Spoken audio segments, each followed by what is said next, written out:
La finance, c'est le marché de l'argent et ce marché de l'argent a mauvaise presse.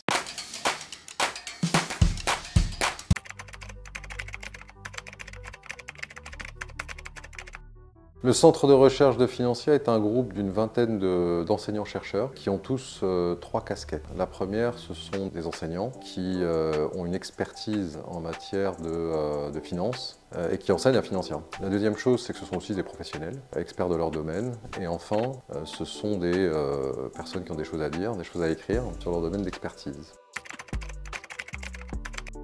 Alors chez Financia Business School, on s'est rendu compte que l'industrie financière était en pleine mutation et que de nouveaux champs émergeaient, notamment des exigences environnementales, des exigences d'innovation financière, tout le monde connaît les cryptos, et sur tout un tas d'activités économiques comme le financement de l'immobilier, le financement de l'industrie.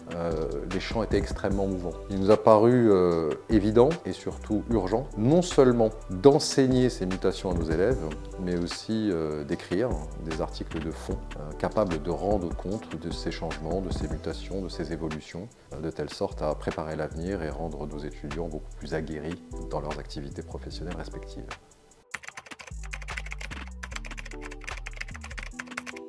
Alors nous abordons trois grandes thématiques. La première, sans surprise, les crypto-monnaies, les crypto-actifs et l'innovation financière. La deuxième interrogation récurrente du centre de recherche de Financia Business School, c'est le marché de l'immobilier, qui lui aussi est en pleine mutation. Et nous avons un certain nombre de programmes dans l'école qui apprennent à nos étudiants, nos apprenants, les métiers de l'immobilier et leur financement. Et la troisième chose, vous n'êtes pas sans savoir qu'aujourd'hui, la finance demande davantage d'éthique, davantage de morale. La finance, c'est le marché de l'argent et ce marché de l'argent a mauvaise presse. En conséquence de quoi, nous avons décidé d'orienter une partie de notre recherche sur la responsabilité sociale des entreprises dans le secteur financier, mais aussi la finance éthique d'une manière beaucoup plus générale. Voilà les trois champs de nos interrogations intellectuelles et académiques.